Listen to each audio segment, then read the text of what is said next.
সোনার খাঁচায় কয়লা পুড়ে দেয়া হাসিনাও এখন ভারতের গলার কাটা। ভারতও এখন আর তাকে রাখতে চাইছে না। দেশটির অভ্যন্তরে উঠছে হাসিনা বিরোধী জনমত। ভারতীয়রা হাসিনার মতো উটকো ঝামেলা রেখে বাংলাদেশের সাথে সম্পর্ক খারাপ করতে চায় না। আশেপাশে দুই চারটা দেশের সঙ্গে পাল্লা রয়েছে না, আমরা ছোট মাঠে খেলা খেলবো না। হাসিনা সেদিন কি করে গণভবন থেকে চলে গেলেন? কে তাকে হেলিকপ্টার দিয়েছে? কে দিয়েছিল সেদিন হেলিকপ্টার? তার বিচার কেন করেন না? কোনের কথা বলেন, কে আপনারা খুন করেন না বাংলাদেশে? বিধ্বস্ত লুকে পাবলিক প্লেসে দেখা মিলল হাসিনা পুত্র জয়ের। এক বছরের মধ্যে আমরা ১৫০০টি ইউনিয়ন তথ্য কেন্দ্র বানিয়েছি। দীর্ঘদিনের নিস্তব্ধতা ভেঙে অবশেষে দেখা মিলল ৫,৫০০ বিজ্ঞানী খ্যাত জয়ের। কিন্তু সবাইকে অবাক করেছে তার চেহারা। সে এতটাই ক্লান্ত, বিধ্বস্ত, চিন্তিত যেন পুরো পৃথিবীটাই তার কাঁধে চাপিয়ে দেওয়া হয়েছে। জাতিসংঘ মহাসচিবের এই সফরে এক ঢিলে ৩ পাখি মারা হলো। এক ঢিলে ২টা পাখি মারে, ৩ পাখি। দর্শক শ্রোতা, আসসালামু আলাইকুম। নতুন একটা ভিডিওতে জানাচ্ছি আপনাদের স্বাগতম। এইমাত্র পাওয়া তাজা এবং গরম খবর। অবশেষে কিন্তু বাংলাদেশের জন্য সুখবর হতে চলেছে। ভারত কিন্তু নিরুপায় হয়ে শেখ হাসিনাকে বাংলাদেশের কাছে হস্তক্ষেপ করবে। সেই সাথে সাথে কিন্তু সজীব ওয়াজেদ জয়ের অবস্থা চরম লেভেলের খারাপ হতে যাচ্ছে। আজকের এই ভিডিওটিতে আপনারা বিস্তারিত এবং প্রমাণের মাধ্যমে অনেক কিছু দেখতে পারবেন। আশা রাখবো সম্পূর্ণ ভিডিওটি দেখবেন, স্কিপ না করে। আমি আর বেশি কথা বাড়াবো না, আপনাদের সরাসরি বিস্তারিত ভিডিওতে নিয়ে যাবো। তার আগে আপনাদের কাছে একটা রিকোয়েস্ট করব, যারা এরকম ভিডিও দেখতে পছন্দ করেন এই চ্যানেলটি সাবস্ক্রাইব করে পাশে থাকা বেল আইকনটি বাজিয়ে রাখবেন। প্রিয় দর্শক বন্ধুরা, চলুন তাহলে এই ভিডিওতে একটি লাইক করে দিয়ে আমরা বিস্তারিত ভিডিওগুলো মোবাইলের স্ক্রিন থেকে ধারাবাহিকভাবে একের পর এক দেখে আসি। শেখ হাসিনা পালিয়েছেন। ছাত্র জনতার গণ অভ্যুত্থানের তোড়ে ভেসে যাওয়া এই স্বৈরাচার এখন বাংলাদেশ চ্যাপ্টারে অতীত। অহংকার আর দম্ভের অবসানের ঘণ্টাধ্বনিও থেমে গেছে। তবুও হাসিনা প্রসঙ্গ ফিরে ফিরে আসছে বাংলাদেশের রাজনীতিতে। কারণ বসে নেই দিল্লি, গোপন ষড়যন্ত্র জাল বোনা হচ্ছে। একের পর এক চক্রান্ত বাংলাদেশকে আক্রান্ত করার পায় তারা কেউ চুপ করে বসে নেই। স্বজন হাসিনাকে হারানোর বেদনায় হৃদয় তাদের আকুপাকু করছিল। বিহ্বল ব্যাকুলতা মোদি অমিতের বুকের ভেতর। দিল্লির ধোঁয়াশা হয়তো মাঝে মধ্যে কমে, তবে মোদি প্রশাসনের হতাশা কমে না। তাদের এক অঘোষিত সাম্রাজ্য খোয়া গেছে, যেখানে একচ্ছত্রভাবে চলত তাদের অঘোষিত আইন। মোদিদের জন্যই হয়তো রবি ঠাকুর লিখে গেছেন এই লাইন, দিনগুলি মোর সোনার খাঁচায় রইল না, সেই যে আমার নানা রঙের দিনগুলি। সোনার খাঁচায় কয়লা পুড়ে দেয়া হাসিনাও এখন ভারতের গলার কাটা। ভারতও এখন আর তাকে রাখতে চাইছে না। দেশটির অভ্যন্তরে উঠছে হাসিনা বিরোধী জনমত। ভারতীয়রা হাসিনার মতো উটকো ঝামেলা রেখে বাংলাদেশের সাথে সম্পর্ক খারাপ করতে চায় না। তবে নয়াদিল্লির একটা দোটানা আছে। তাদের অবস্থা এখন ভেতর বলে দূরে থাকুক, বাহির বলে আসুক না। দ্বিধা শিরোনামের গানের এই কথার মতোই, ভেতর হাসিনাকে উগড়ে ফেলে স্বস্তি পেতে চায়, তবে বাহির বা লোক দেখানো কৌশল হাসিনাকে বের করে দিতে দেয় না। ভারতের মনে খচখচানি, হাসিনাকে একবারে বিদায় করলে বাংলাদেশকে অস্থিতিশীল ও অশান্ত করার কোনো কৌশল বা ট্রাম্প কার্ড তো আর তাদের হাতে থাকবে না। এবার কি করা যায়, এর একটা আপাত কৌশলও খুঁজে বের করেছে দিল্লি। ভারতীয় গণমাধ্যম হিন্দুস্তান টাইমস জানিয়েছে, এইসব টানাপোড়েনের মাঝেই নাকি ভারতে থাকার জন্য শেখ হাসিনার ভিসার মেয়াদ বৃদ্ধি করেছে মোদী সরকার। তবে হাসিনাকে সরকারিভাবে ভারতে রাজনৈতিক আশ্রয় দেওয়া হবে না বলে জানা গেছে, কারণ এই সংক্রান্ত কোনো নির্দিষ্ট আইন নেই ভারতে। তবে হাসিনার ভিসার মেয়াদ বৃদ্ধি করে বৈধভাবে তাকে ভারতে থাকতে দিতে সম্মত মোদী সরকার। ভারতের কেন্দ্রীয় স্বরাষ্ট্র মন্ত্রণালয় নাকি ভিসার মেয়াদ বৃদ্ধিতে সবুজ সংকেত দেয়। এরপরই স্থানীয় ফরেন রিজিওনাল রেজিস্ট্রেশন অফিসের মাধ্যমে হাসিনার ভিসার মেয়াদ বা ভারতে থাকার অনুমতির মেয়াদ বৃদ্ধি করা হয়। তবে বিশেষজ্ঞরা বলছেন, এই কৌশলে ভারত মূলত সাপ ও লাঠি দুটোকেই বাঁচিয়ে রাখছে। এতে হাসিনাকে যেমন অন্য কোথাও পাঠানো সহজ হবে, তেমন হাসিনার উপর জাতিসংঘের রিপোর্টের পর যে আন্তর্জাতিক চাপ তৈরি হয়েছে তাও অনেকাংশে এড়ানো যাবে। তাই দিল্লি ধরি মাছ না ছুঁয়ে পানি মোড়ে থেকে পরিস্থিতি সামাল দেওয়ার চেষ্টা করছে। শেখ হাসিনা সেদিন কি করে গণভবন থেকে চলে গেলেন? কে তাকে হেলিকপ্টার দিয়েছে? কে দিয়েছিল সেদিন হেলিকপ্টার? তার বিচার কেন করেন না? কোনের কথা বলেন, কে আপনারা খুন করেন নাই বাংলাদেশে? কোন রাজনৈতিক দলের নেতা খুন করেন নাই? ৭১ থেকে নিয়ে আজ পর্যন্ত কেন আপনারা মানুষে খুন করেন নাই? প্রতিরোধের খুন করেন নাই? এরকম খুন কেন করেন নাই?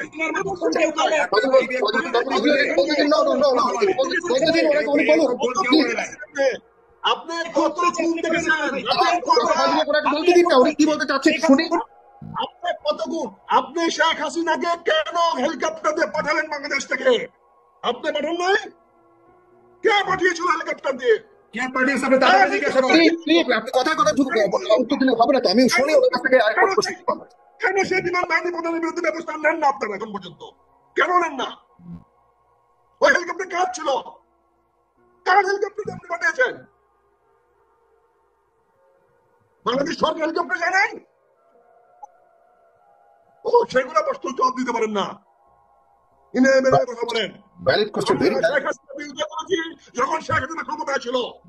আমরা শেখ হাসিনার বিরুদ্ধে কথা বলেছি যখন শেখ হাসিনা দেশে বসে গুম খুন হত্যা করেছে। আমরা শেখ হাসিনার বিরুদ্ধে চ্যালেঞ্জ করেছি যখন আমাদের উপরে হুলিয়া ছিল, আমাদের গুম খুনের ভয় ছিল। আমরা তখন শান্তিপূর্ণভাবে আমরা লেখাপড়া করি নাই, চাকরি করি নাই, বাকরি করি নাই। আমরা ছুটে বেরিয়েছি, পালিয়ে বেরিয়েছি এই শেখ হাসিনার বিরুদ্ধে। আজ আপনি খুনের কথা বলেন, নির্বাচনের কথা বলেন। আপনি এসব দিয়ে কি এখন ৫৫ বছর আপনি একদিন আসছিলেন কেউ? এই ৫৫ বছর আমি গেছি, গেইটে গেটে দাঁড়িয়ে চিৎকার করেছি। কোথায় ছিলেন সেদিন যখন খালেদা জিয়াকে দেশ থেকে বিদায় করে দিয়েছিল আর্মি? তখন কে ছিল? গেছিলেন আপনারা? আপনাদের নেতা যখন ফাঁসি হয়েছিল একটা দিন আসছিলেন কেউ রাজপথে? কেউ তো আসেন নাই। কাজে আজকে আপনি বলেন এগুলো বলতে চাই না। মেজর আখতারুজ্জামান এগুলি বলেও কিন্তু উত্তরটা পাইনি, সঠিক উত্তরটা পাইনি। তার মানে আপনি কোনো জাস্টিফিকেশন দিতে চাচ্ছেন? আপনি কোনো জাস্টিফিকেশন দিতে চাচ্ছেন যে আপনার রোমান্টিক পলিটিক্স করবেন? আপনারা শেখ হাসিনা বহাল তবিয়তে বাংলাদেশ সরকারের ক্ষমতা ব্যবহার করে, রিসোর্স ব্যবহার করে দাপটের সঙ্গে দেশ থেকে চলে গেছে। আপনারা তার টিকিটই ধরতে পারেন নাই। এক বছরের মধ্যে আমরা 5,500টি ইউনিয়ন তথ্য কেন্দ্র বানিয়েছি। দীর্ঘদিনের নিস্তব্ধতা ভেঙে অবশেষে দেখা মিলল 5,500 বিজ্ঞানী খ্যাত জয়ের। কিন্তু সবাইকে অবাক করেছে তার চেহারা। সে এতটাই ক্লান্ত, বিধ্বস্ত, চিন্তিত যেন পুরো পৃথিবীটাই তার কাঁধে চাপিয়ে দেওয়া হয়েছে। বাংলাদেশের জাতীয় ভাগ্নের এমন হাল দেখে কপালে চোখ নেটিজেনদের। হ্যান্ডসাম ছেলেটা হঠাৎ করেই যেন বৃদ্ধ হতে চলেছে। সাংবাদিক কনক সারোয়ারের প্রকাশিত এক ছবিতে তার এমন হাল চোখে পড়ে সবার।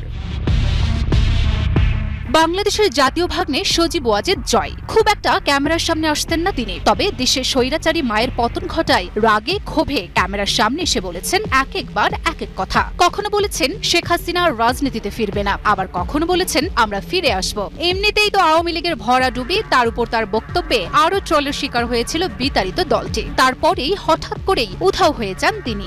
আমরা বলেছিলাম যে আমার পরিবার আর রাজনীতি করবে না, তবে আমাদের নেতাকর্মীর উপর যেভাবে হামলা হচ্ছে এই পরিস্থিতিতে আমরা হাল ছেড়ে দিতে পারি না। এবার হঠাৎ করেই আবারও আলোচনার কেন্দ্রবিন্দুতে তিনি, কারণ পাবলিক প্লেসে দেখা মিলেছে এক সময় ধরে নেয়া ভবিষ্যৎ উত্তরসূরির। ফেসবুকে তার ছবিটি প্রকাশ করেছেন যুক্তরাষ্ট্র প্রবাসী সাংবাদিক কনক সারোয়ার। ছবিটিতে দেখা যাচ্ছে একটি সোফায় বসে মোবাইল ব্যবহার করছিলেন জয়। তাকে অত্যন্ত বিধ্বস্ত ও উদ্বিগ্ন লাগছিল। ক্যাপশনে দেওয়া তথ্য অনুযায়ী ছবিটি শনিবার বিকেলে ওয়াশিংটন ডিসির ভার্জিনিয়ার ডালাস শপিং সেন্টার মলের ভেতরে তোলা হয়েছে। ক্যাপশনে কনক সারোয়ার লেখেন, বাংলাদেশের জনগণের অন্যতম সম্পদ লুণ্ঠনকারী পলাতক হাসিনার পুত্র এখন নিঃসঙ্গ। আওয়ামী লীগের জন্য ছোট হয়ে আসা পৃথিবীতে নিজের ভবিষ্যৎ নিয়েও তার চেহারায় আছে উদ্বিগ্নতার ছাপ। মাত্র 221 দিন আগের যে উদ্ধতপূর্ণ জীবন, হম্বি তম্বি সব শেষ। গত 7 মাসে তার বয়সও যেন এক ধাক্কায় 7 বছর বেড়ে গেছে। সাংবাদিক কনক সারোয়ারের পোস্ট করা সেই ছবিতে কমেন্ট করছেন নেটিজেনরা। কমেন্টের সংখ্যা লাফিয়ে লাফিয়ে শুধু বেড়েই যাচ্ছে, যার কারণে ছবিটি পোস্ট করার সাথে সাথে এটি ফেসবুকের ট্রেন্ডিং পপুলার নাও ক্যাটাগরিতে চলে আসে। কমেন্টে একজন লিখেছেন, প্রথমে দেখে মনে করেছিলাম স্টিফেন হকিং বসে আছে, পরে পরে বুঝতে পারলাম বাংলাদেশের ভাগিনা। কেউ আবার লিখেছেন, আমাগো কোটি টাকার উপদেষ্টার সেভ করার টাকা নাই। কেউ আবার মজা করে বলছেন, শুনলাম তিনি ডালাস শপিং সেন্টারে ম্যানেজারের চাকরি নিছে। শেখ হাসিনা পতনের পর ধীরে ধীরে বেরিয়ে আসছে তাদের অপকর্ম এবং সম্পদের হিসাব। সম্প্রতি ক্ষমতাচ্যুত সাবেক প্রধানমন্ত্রী শেখ হাসিনা, তার ছেলে সজীব ওয়াজেদ জয়, মেয়ে সাইমা ওয়াজেদ পুতুল, বোন শেখ রেহানা সহ তাদের স্বার্থ সংশ্লিষ্ট 124টি ব্যাংক হিসাব অবরুদ্ধ করার আদেশ দিয়েছেন আদালত। একই সঙ্গে সজীব ওয়াজেদ জয় ও সাইমা ওয়াজেদ, শেখ রেহানা, রাদওয়ান মুজিব সিদ্দিকের স্থাবর সম্পদ ক্রোকের আদেশ দিয়েছেন আদালত। জাতিসংঘ মহাসচিবের এই সফরে এক ঢিলে 3 পাখি মারা হলো। এক ঢিলে 2টা পাখি মারে, 3 পাখি মারা গেল। কিভাবে? 3টা পাখি কিভাবে মারা হলো, 3টা কার্য উদ্ধার হলো। জাতিসংঘ মহাসচিব আন্তোনিও গুতারেসের ঢাকা সফরে এক ঢিলে 3 পাখি মেরেছে অন্তর্বর্তী সরকার। চিন্তা করছেন, এক ঢিলে 3 পাখি মারছে। প্রথমত, বাংলাদেশ একটি অস্থিতিশীল দেশ বা সংখ্যালঘু নির্যাতনকে কেন্দ্র করে দেশের ভেতরে এবং বাইরে যে অপপ্রচার চলমান, সেটির যে ভিত্তি নেই, জাতিসংঘের মহাসচিব স্বচক্ষে দেখে গেলেন। অর্থাৎ বাংলাদেশ অস্থিতিশীল না, বাংলাদেশের যে সংখ্যালঘু নির্যাতন এমন অবস্থা না যেটা একেবারে মানে বসবাসের অনুপযোগী, তো সেটা তিনি দেখে গেলেন। দ্বিতীয়ত, বাংলাদেশে যে সংস্কার কার্যক্রম নিয়ে আলোচনা চলছে সেটির প্রতি আন্তর্জাতিক সমর্থনের বিষয়ে উল্লেখ করেছেন আন্তোনিও গুতারেস। এটা দিয়ে আভ্যন্তরীণভাবে রাজনৈতিক দলগুলোকে জানানো হলো, দেখো জাতিসংঘের মতো প্রতিষ্ঠান তারাও কিন্তু সমর্থন দিয়ে গেছে, ফলে সংস্কার লাগবে, সংস্কার ছাড়া নির্বাচন হবে না। এটাও একটা রাজনৈতিক একটা ফায়দা বা সুবিধা সরকার পাইল। 3 নম্বরটা হচ্ছে, বিভিন্ন বৈশ্বিক সংকটের কারণে কিছুটা আড়ালে চলে গিয়েছিল রোহিঙ্গা সমস্যা, এবং এই সফরের মাধ্যমে সেটিকে আবার কিছুটা হলেও বিশ্বকে মনে করিয়ে দেওয়া হলো যে এই ইউক্রেন যুদ্ধ, গাজা যুদ্ধের কারণে রোহিঙ্গা সংকটটা আড়ালে চলে গেছিল।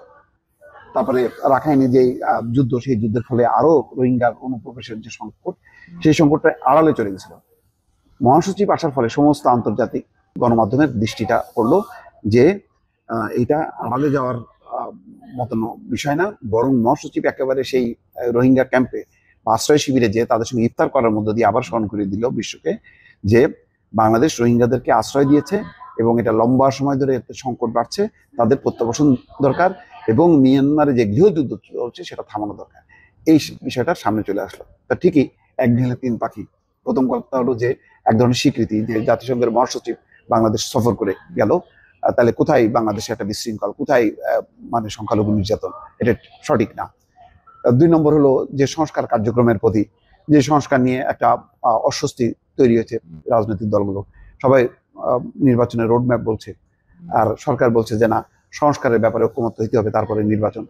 তো সেটা একটা সমর্থন পাওয়া গেল যে না, আন্তর্জাতিক সম্প্রদায়ও, এর আগে ইউরোপ, তারাও সমর্থন দিয়েছে, এখন জাতিসংঘ দিল, ফলে এটা গুরুত্বপূর্ণ, এটাকে অস্বীকার করা যাবে না। এই নিয়ে বিএনপির মধ্যেও এক ধরনের অস্বস্তি তৈরি হয়েছে যে 7টা রাজনৈতিক দল নিয়ে ইন্টারকন্টিনেন্টালের যে বৈঠক, সেই বৈঠকের জন্য বিএনপি আসলে প্রস্তুত ছিল না, বরং তারা আলাদাভাবে কথা বলতে চেয়েছিল এবং বলতে চেয়েছিল যে বাংলাদেশে একটা নির্বাচিত সরকার দরকার, সেই কথাটি কিন্তু সেইভাবে বলা যায়নি, কারণ অন্যান্য রাজনৈতিক দলের কাছে সংস্কারের বিষয়টি মুখ্য ছিল।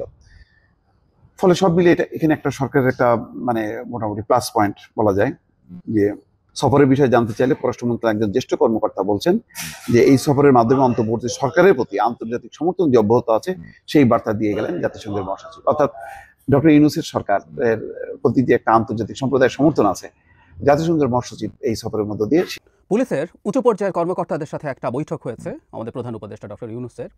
সেখানে বেশ কিছু ইস্যু একটু ইন্টারেস্টিং মনে হয়েছে আমার কাছে। তবে সবচেয়ে গুরুত্বপূর্ণ যে ব্যাপারটা নিয়ে কথা বলতে চাই সেটা হচ্ছে নির্বাচনের সময়সীমা। আমরা সাম্প্রতিক সময়ে নির্বাচনের সময়সীমা নিয়ে তীব্র বিতর্কে জড়িয়ে পড়েছি, সেটা মাঝে মাঝে খুবই এক্সট্রিম পর্যায়ে গেছে, এই পরিস্থিতিও তৈরি হয়েছে। নির্বাচন কবে হবে, সংস্কারের সাথে নির্বাচন, হাসিনার বিচারের সাথে নির্বাচন, এরকম নানান রকম ইস্যু মিলে এটা একটা ম্যাসিভ ডিবেটের জায়গা হয়েছে। এবং কখনো কখনো আমাদের প্রধান উপদেষ্টার বক্তব্য রিসেন্ট টাইমসে একটু কনফিউজিং ছিল বলে মনে হচ্ছে, কিন্তু নির্বাচনের সময়সীমা নিয়ে তিনি বেশ স্পষ্ট আরেকটা বার্তা দিলেন, যেটা আসলে তার আগের জায়গার চাইতে আরও সুনির্দিষ্ট আমার কাছে সেরকম মনে হয়েছে। ফলে নির্বাচন নিয়ে যে ডিবেট আমাদের সমাজে চালু আছে সেটা বেশ খানিকটা স্বাভাবিক হয়ে ওঠার সম্ভাবনা দেখা যাচ্ছে। আমি সেটা নিয়ে আসবো। তবে খুবই ইন্টারেস্টিং যে জিনিসটা আমার কাছে লেগেছে, তিনি যেভাবে পুলিশ বাহিনীর সাথে কথা বলেছেন, আমি কিছু অংশ একটু পড়ি, এটা পড়লে হবে না, আমরা ডক্টর ইউনূসকে এই কথাগুলো বলার সময় যদি দেখি, এই ভিডিওগুলো পাওয়া যায়, আপনারা যে কেউ একটু দেখার চেষ্টা করবেন। আমি একটু পড়ি। তিনি বলছেন এভাবে, নতুন বাংলাদেশে পুলিশ বাহিনীর মুশকিল হলো ওই অন্ধকার যুগে তারা অ্যাক্টিভ পার্টিসিপ্যান্ট ছিল, নিজের ইচ্ছায় না, সরকারি কাজ করতে গিয়ে হয়েছে। কাজেই নতুন বাংলাদেশে পুলিশকে দেখিয়ে দিতে হবে আমরা মানুষ খারাপ না, খারাপ মানুষের পাল্লায় পড়েছিলাম, সেখান থেকে বের হয়ে এসেছি, দেখো আমরা কি করতে পারি। কাজের মাধ্যমে আমরা দেখাবো যে আমাদের হাত দিয়ে এই নতুন বাংলাদেশ সৃষ্টি হবে, আমরা কত বড় রকম ভূমিকা পালন করব, কারণ আমাদের কাছেই রয়েছে আইন ও শৃঙ্খলা, এটা প্রতিষ্ঠা করব। পুলিশ হবো বন্ধু, কারণ আমি আইনের পক্ষের মানুষ, আমি আইন প্রতিষ্ঠা করার মানুষ, আইন হলো আমাদের সবার আশ্রয়, পুলিশ হলো আশ্রয়দাতা। আমরা এই ইমেজটাকে যদি প্রতিষ্ঠিত করতে পারি, মানুষ অতীতের সব কথা ভুলে যাবে। প্রধান উপদেষ্টা বলেন, 16 বছরের ইতিহাস আমরা বদলাতে পারবো না, 16 বছরের কালিমা সারা গায়ে মাখা আছে, রাতারাতি সেটা পাল্টাতেও পারবো না। ভেরি প্র্যাগম্যাটিকলি তিনি বলছেন, একজন মানুষ হিসাবে আমি কর্তব্য নির্ধারণ করতে পারি, সম্পূর্ণ নতুন ভাবমূর্তি প্রতিষ্ঠা করতে পারি। নতুন বাংলাদেশের পুলিশ বাহিনী হিসাবে আমাদের করণীয় ঠিক করতে হবে, অতীত নিয়ে কান্নাকাটির দরকার নেই, নতুনের জন্য আমরা প্রস্তুত এবং সেটা করে দেখাবো। তারপর আরও বেশ কিছু কথাবার্তা হয়েছে, পুলিশের ইমেজের কথা হলো, খারাপটার কথা হলো, সেটা পাল্টাতে হবে, এরকম অনেক কিছু, খুব বিস্তারিত না, যেটুকু আমি পড়লাম আপনি একটু দেখে নেবেন। আমি একটা কথা মানে আমাদের স্বীকার করতেই হবে, সেটা হচ্ছে আমাদের প্রধান উপদেষ্টার প্রশাসনিক পদক্ষেপ নিয়ে আমাদের অনেকেরই সমালোচনা আছে। আমার নিজেরও বেশ কিছু জায়গায় এই সমালোচনা আছে যে তাকে যতটা কঠোর হওয়া দরকার ছিল তিনি ততটা কঠোর হননি, এটার কারণে আমাদের অনেক সংকট তৈরি হয়েছে। কিন্তু ওনার কথা, ওনার বক্তৃতা যদি আমরা শুনি, মানে he is an unbelievable motivator. তিনি মানুষকে এত চমৎকার মোটিভেশন দিতে পারেন। তার বক্তব্য এটা শুধু যে তিনি শুধু বলছেন তা না, মানে তার বলার ভঙ্গি, তার যা যা বাক্য শব্দটা তো শুনলেন, আমি পড়লাম, কিন্তু উনি কীভাবে বললেন, কী ঢঙে বললেন, তার বডি ল্যাঙ্গুয়েজ কী, তার ফেশিয়াল এক্সপ্রেশনস কী, সেগুলো যদি দেখি, তো আমার কাছে মনে হয় পুলিশের সাথে তার এই যোগাযোগগুলো আরও শুরু থেকে আরও নিয়মিতভাবে হওয়া দরকার ছিল, আরও অনেক বেশি হওয়া দরকার ছিল। ইভেন যখন শুরুর সময়গুলোতে যখন পুলিশ একেবারেই অ্যাক্টিভ হচ্ছিল না, তখনও তার উচিত ছিল বলে আমি মনে করি এই ধরনের মোটিভেটিং কমিউনিকেশন চালিয়ে যাওয়া। শুধু এই ধরনের উঁচু পর্যায়ের পুলিশ অফিসার না, আমার মনে হয় এটা ভালো হবে যে তিনি মধ্য এবং নিম্ন পর্যায়ের পুলিশ অফিসার বা পুলিশের একেবারেই কনস্টেবল পর্যায়ের মানুষদের সাথেও বড় গ্যাদারিং করে হলেও এই ধরনের যোগাযোগ একটু চালিয়ে যাওয়া করা। আমাদের পুলিশ বাহিনীকে অ্যাক্টিভ করে তুলতে হবে। 16 বছর কি হয়েছে সেগুলো ভুলে আমাদের সামনে এগিয়ে যেতে হবে, এটা নিয়ে কোনো সন্দেহ নেই, এবং আমাদের প্রধান উপদেষ্টা এখানে সবচেয়ে ভালো রোল প্লে করতে পারেন। এবার আসছে আসলে নির্বাচন নিয়ে তিনি যে কথাটা বলেছেন, আমি পড়ি। অন্তর্বর্তীকালীন সরকারের হাতে খুব বেশি সময় নেই, আমরা ইতিমধ্যে 7 মাস পার করে এসেছি, আমরা বলছি ডিসেম্বরে নির্বাচন হবে, কাজেই কি কি সংস্কার করতে চাই করে ফেলতে হবে। আমি এই জায়গাটা আবারও পড়ি, আমরা ইতিমধ্যে 7 মাস পার করে এসেছি, আমরা বলছি ডিসেম্বরে নির্বাচন হবে, কাজেই কি কি সংস্কার করতে চাই করে ফেলতে হবে। একটা জিনিস আমরা খেয়াল করি, মানে সংস্কার নিয়ে, মানে নির্বাচন নিয়ে তো দুটো সময় প্রধান উপদেষ্টার দিক থেকে এসছে। আমি ভুল না করে থাকলে জনগণের প্রতি তার 3য় ভাষণে যখন একটা টাইম ফ্রেম বিভিন্ন রাজনৈতিক দল থেকে চাওয়া হচ্ছিল, তখন 3য় ভাষণটাতে তিনি বলেছিলেন এভাবে যে দুটো টাইমলাইন, একটা হচ্ছে যদি ন্যূনতম সংস্কার বা খুব অল্প সংস্কারের কথা বলা হয়, যেটাকে আমরা এখন মিডিয়াতে দেখছি এভাবে বলা হচ্ছে ছোট প্যাকেজ, সেটার ক্ষেত্রে ডিসেম্বরে নির্বাচন হবে। আর যদি প্যাকেজটা কিছুটা বড় হয়, মানে সংস্কার যদি কিছু বেশি করতে চান জনগণ, মানে রাজনৈতিক দলগুলো, স্টেক হোল্ডাররা, তাহলে সেটা জুনে যেতে পারে। এবং জুনও না, বিবিসির সাথে কিছুদিন আগের একটা ইন্টারভিউতে আমাদের প্রধান উপদেষ্টা ডিসেম্বর থেকে মার্চের মধ্যে নির্বাচনের কথা মোটামুটি বলছিলেন। কিন্তু ঘটনা যেটা দাঁড়ালো যে যখন ডিসেম্বর থেকে মার্চ বলছে, ওর ভেতরে তিনি আবার এক্সপ্লেইন করেছেন, কিন্তু ওই যে ডিসেম্বর থেকে মার্চ বলাতে আমাদের অনেকেই তো হেডলাইন পড়ি, আমাদের দেশের পত্রপত্রিকাগুলো হেডলাইন এভাবেই করেছে, ফলে অনেকের মনে হলো ডিসেম্বরে নির্বাচন বা এই বছর নির্বাচন আসলে আর হচ্ছে না, এটা ডিসেম্বর থেকে মার্চের মাঝামাঝি কোনো একটা সময় হচ্ছে। সো কনফিউশন তৈরি হয়েছে আমার কাছে এটা মনে হলো, কারণ আমি এই ধরনের প্রশ্ন কোথাও ফেস করেছি। কিন্তু আমি আবারও বলছি, বিবিসি ইংলিশের ওই রিপোর্টটা যদি যে কেউ পড়েন তিনি দেখবেন সেখানে তিনি আসলে আগের মতোই মোটা দাগে কথা বলেছেন, খুব বেশি এদিক সেদিক হয়েছে নট নেসেসারিলি। কিন্তু আসলে একটা কনফিউশন তৈরি হচ্ছে, কারণ হলো যে নতুন রাজনৈতিক দল তৈরি হয়েছে এনসিপি, এনসিপি তৈরি হওয়ার আগেও তারা যেখানে ছিলেন, বৈষম্য বিরোধী ছাত্র আন্দোলন বা জাতীয় নাগরিক কমিটি, তারা আসলে নির্বাচনের সময় নিয়ে নানা রকম কথা বলছিলেন। তারা স্পেসিফিকলি বলছিলেন না যে তারা নির্বাচন ঠিক কতদিন পরে চান, কিন্তু তারা বেশ কিছু কথার সাথে যুক্ত করছিলেন যাতে মনে হয় যে তারা নির্বাচন পেছাতে চাইছেন। তারা বলছিলেন সংস্কার শেষ করে নির্বাচন করতে হবে। এখন কতটুকু সংস্কার, কি সংস্কার, কতটুকু সময় লাগবে, তারাই টাইম ফ্রেম দিতে পারতেন, কিন্তু তারা সেটা দেননি। নট অনলি দ্যাট, এর পরবর্তীতে তারা এবং এনসিপি নিজেও এই জায়গায় এসে দাঁড়িয়েছে যে শেখ হাসিনা এবং তার খুব সিগনিফিক্যান্ট সাঙ্গপাঙ্গদের বিচার শেষ করার আগে কেউ নির্বাচনের কথা বলতে পারবে না। এই ধরনের বক্তব্য খুবই গুরুত্বপূর্ণ পদে থাকা এই দলের নেতাদের মুখ থেকে এসছে, ফলে কনফিউশনটা তৈরি হয়েছে। তাহলে নির্বাচন কি ইভেন জুনের যে সময়সীমা আছে সেটাতেও হতে যাচ্ছে, এই প্রশ্ন আসলে তৈরি হয়েছে। এবং আমরা চাই বা না চাই, পছন্দ করি বা না করি, আমি বিশ্বাস করি এনসিপি পছন্দ করবে না বা সরকারও খুব একটা পছন্দ করবে না, সেটা হলো এই দলটার সাথে সরকারের এক ধরনের যোগাযোগ আছে, এই পারসেপশন আছে ইন দ্য সোসাইটি। কারণ যে ছাত্ররা এই দল তৈরি করেছেন বা ইয়াং প্রফেশনালস এই দল তৈরি করেছেন, তাদের প্রতিনিধি এখনও সরকারে আছে। এমনকি যিনি এনসিপির আহ্বায়ক হয়েছেন তিনি দীর্ঘদিন, মানে এই 7 মাস প্রায়, তিনি আসলে এই দলটাতে মানে সরকারের একজন উপদেষ্টা ছিলেন। এবং বলা হচ্ছে যে দুজন ছাত্র উপদেষ্টা বা ওই সময়কার মুভমেন্টের সামনে থাকা যে দুজন, জনাব আসিফ মাহমুদ এবং জনাব মাহফুজ আলম, তারাও এই দলে যোগ দিতে পারেন এবং সেই ক্ষেত্রে তারা রিজাইন দিয়ে আসেন। ফলে এই সরকারের সাথে দলটার এক ধরনের যোগসাজশ দেখা অযৌক্তিক নেই। ইভেন এই বিষয়টাকে আরও বেশ শক্ত গ্রাউন্ডে দাঁড় করিয়েছেন আমি বলবো আমাদের প্রধান উপদেষ্টা। তিনি ফিনান্সিয়াল টাইমসকে একটা ইন্টারভিউতে ছাত্রদের দলের প্রতি তার স্পষ্ট বায়াস দেখিয়েছেন। উনি একটা বাক্য এমন ব্যবহার করেছেন, আমি স্মৃতি থেকে বলি, যে ছাত্রদেরকে তিনি বলছেন তোমরা যা অর্জন করেছো সেটা তোমাদেরকেই রক্ষা করতে হবে এবং সেটার জন্য রাজনৈতিক দল করতে হবে। মানে ছাত্ররাই অর্জন করেছে, এটা ওনার সেই পুরনো একটা ভুল কথা আবারও ফিরে এসছে যে এটা ছাত্রদেরই আন্দোলন, তারাই সব কিছু করেছে, তারাই এবং একজন ব্রেইন আছে এসব কথাবার্তা, এবং তারাই রক্ষা করতে পারবে। তার মানে এই মুভমেন্টের পরবর্তীতে যদি আর কেউ ক্ষমতায় আসে তারা রক্ষা করতে পারবে না, এটাকে আমরা এভাবেও পাঠ করতে পারি। ফলে একটা কনফিউশন তৈরি হয়েছে এবং সেটার কোনো ক্ল্যারিফিকেশন প্রধান উপদেষ্টার পক্ষ থেকে আর দেওয়া হয়নি। ফলে আমরা বলছি এই ধরনের একটা ওভারল্যাপিং আছে, এটা বিশ্বাস করার যথেষ্ট কারণ আছে। এবং যেটা হয় খুব স্পষ্ট দিনক্ষণ ঠিক হওয়ার আগে যেটা দাঁড়ায় সেটা হচ্ছে নানান গুজব মাঠে চালু থাকে, নানান লোকজন এখন নানান কথাবার্তা বলছে। এখনও বিপ্লবী সরকারের খোয়াব দেখেন কিছু মানুষজন এবং বিপ্লবী সরকার তৈরি করার জন্য ডাক দেন, এই সব তো আমরা দেখছি মাঠে। ফলে যেটা হয় এই কনফিউশনটা চলে, যারা এইসব ডাক দিচ্ছেন তাদের সাথেও স্টুডেন্টদের ভালো সম্পর্ক আছে এবং শুধু সেটা তাদের বক্তব্যের সাথে এক ধরনের অ্যালাইনমেন্ট দেখা যায়। এই কনফিউশনের মধ্যে প্রধান উপদেষ্টা এবার আর ইভেন জুন টুন বলছেন না। তবে এটা কেউ বলতেই পারেন যে পুলিশ বাহিনীকে যেহেতু তিনি প্রস্তুত করার কথা বলছেন, যেহেতু আর্লিয়েস্ট একটা অপশন আছে ডিসেম্বর, সেটার জন্য পুলিশকে প্রস্তুত করার জন্য তিনি শুধু ডিসেম্বরের কথা বলেছেন। কিন্তু আমি মনে করি আসলে ডিসেম্বরই আসলে সর্বোচ্চ সীমা হওয়া উচিত, কারণ এটা নিয়ে আমি বিস্তারিতভাবে কথা বলবো। কিছু বেশি সংস্কার হলে ভালো হতো, আমার নিজেরও মনে হতো এটা।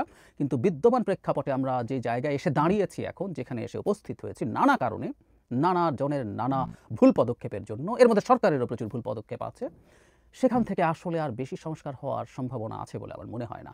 এখন মন্দের ভালো, আমাদের একটা গণতান্ত্রিক ট্রান্সফরমেশন যত ফাস্টার হয় সেটার দিকে আমাদের এখন নজর রাখা দরকার। আমাদের এটা ছাড়া আসলে আমাদের এই অর্থনীতি, আমাদের রাষ্ট্রের সিকিউরিটি কোনো কিছুই ঠিকঠাক মতো চলতে পারবে বলে আমি মনে করি না।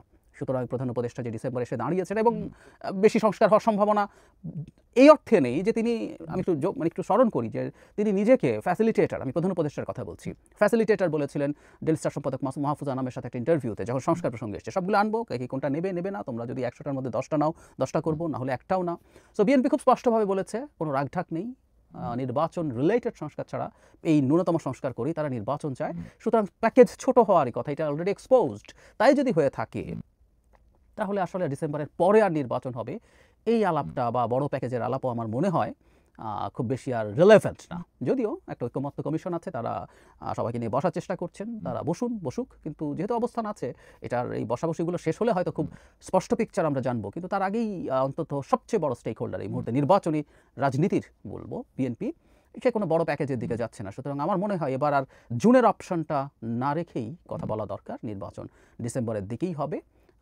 এর মধ্যে আসলে সংস্কার যথেষ্টই করা যায়। আমি আগেও একদিন বলেছি, আরেকদিন বিস্তারিত আলোচনা করব, যেগুলো আইন দিয়ে সংস্কার করা যায়। সংবিধান সংস্কার তো সংবিধানের জন্য সংসদ লাগবে বা গণপরিষদ লাগবে, কিন্তু আইন দিয়ে যে সংস্কারগুলো করা যায় ঐক্যমত্য হলে এগুলো অর্ডিন্যান্স জারি বা অধ্যাদেশ জারি করতে অনেক বেশি সময়ের আসলেই কোনো প্রয়োজন নেই। সুতরাং প্রধান উপদেষ্টা হয়তো পুলিশকে প্রস্তুত করার জন্য শুধু ডিসেম্বরের কথা বলছেন, কিন্তু আমার মনে হয় আস্তে আস্তে আমাদের এই সময় এসছে, কারণ মার্চ মাসের মাঝামাঝি আমরা পার হয়ে গেলাম, মানে 2.5 মাস পার হয়ে গেছে, আর 9.5 মাস সময় আছে, খুব অল্প সময়। এখনই মনে হয় আস্তে আস্তে এই সময় চলে এসছে, আর কোনো অপশন নেই, নির্বাচন এই বছরের মধ্যেই ডিসেম্বরের মধ্যেই হবে। প্রিয় দেশবাসী, শুরু থেকে শেষ পর্যন্ত যারা এই ভিডিওটি দেখেছেন সকলকে জানাই অসংখ্য ধন্যবাদ। যারা এরকম নিউজ ভিডিও পেতে পছন্দ করেন তারা অবশ্যই এই চ্যানেলটি সাবস্ক্রাইব করে পাশে থাকা বেল আইকনটি বাজিয়ে দিবেন। যারা এখনো এই ভিডিওটি শেয়ার করেননি, এই ভিডিওটি দ্রুত শেয়ার করে সকলকে দেখার সুযোগ করে দিন। আজকের মতন এই পর্যন্ত, দেখা হচ্ছে পরবর্তী কোনো ভিডিও নিয়ে ইনশাল্লাহ।